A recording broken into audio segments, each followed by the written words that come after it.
Let me introduce you to John, a man who, after enduring a public humiliation, was given an ultimatum by his wife. What she intended as a command to fix a situation, he saw as a profound invitation to abscond and meticulously unravel a deception she never thought he would disk. The last words she spoke to me were, "You embarrassed me in front of my family. Fix it or don't come back." Her voice was unwavering. Mine, however, was in turmoil. I watched my wife, Emily, turn her back and dissolve into a throng of wineglasses and contrived mirth. It was her family reunion, a place no longer my own. Her brother had openly ridiculed my occupation. Her cousin had made a jibe about men like me marrying up. Her father had raised a toast to real men who protect their families, not exploit their generosity. And my wife, remained silent, simply smiling with them, then smiling at me before issuing her command, "Apologize or leave." So, I left. But I didn't just leave the event. I didn't just leave the house. I absconded from the country. I booked a one-way ticket to Zurich, informing no one. I simply packed the essentials, my passport, my laptop, and my silence, and vanished. To them, I had always been invisible anyway, merely background noise in her meticulously curated life. At first, I expected a call, a text, a question, or a plea. Nothing.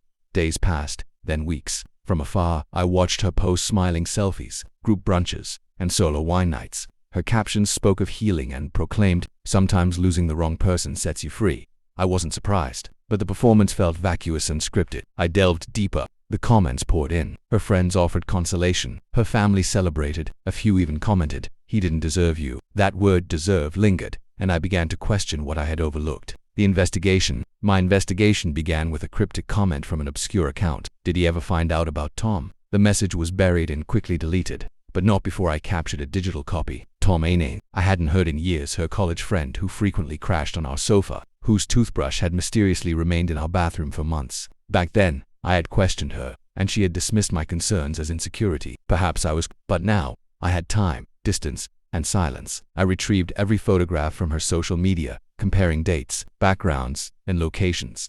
A single photo, dated 2 weeks before the reunion, provided the irrefutable clue. It showed her with a glass of wine by a fireplace, and in the blurry reflection on the glass, his image was subtly, yet unmistakably present. He hadn't just returned, he had never departed. I engaged a meticulous forensic analyst. She retrieved deleted messages, cloud backups, and cross-referenced timeline. Within days, I had it all: hotel receipts, direct messages, and emails. The evidence documented a 3-year affair of overlapping vacations, secret rendezvous, and late-night confessions that were never meant for me. He was never just a friend, and I was never the husband. I was merely the placeholder, the aftermath. I didn't confront her in person. It wasn't necessary. I sent her a single package with no return address. Inside was a flash drive, a photograph, and a printed message you never even erased the reflection. 3 days later, she called for the first time since my disappearance. I let it ring twice before answering. Her voice was brittle, like a pane of shattered glass, trying desperately not to fall apart. "Where are you?" she demanded. I did not respond. "You knew." Still, I offered only silence. "You sent me that file, that photo. I didn't think you could."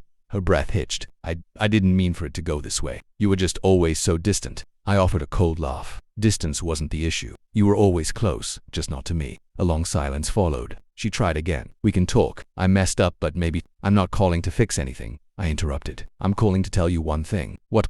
"You never had two options." The line went dead. The next morning, I watched the sun rise over the Limit River. The city was quiet, untouched, and I was no longer in pursuit of vindication or reconciliation. They thought they had forced me out, but I had chosen to walk away. They gave me an ultimatum, believing it made them powerful. But true power is choosing silence over begging. I didn't lose a family. I left a performance I had been cast in but was never truly respected in. She will tell her version, of course, that I left without warning, that I was fragile, that I couldn't handle her strength. I will let her. I've buried the past in a city she's never been to. I don't need to forgive her. I just need her to wonder. By the time they looked for me, I had already become someone else.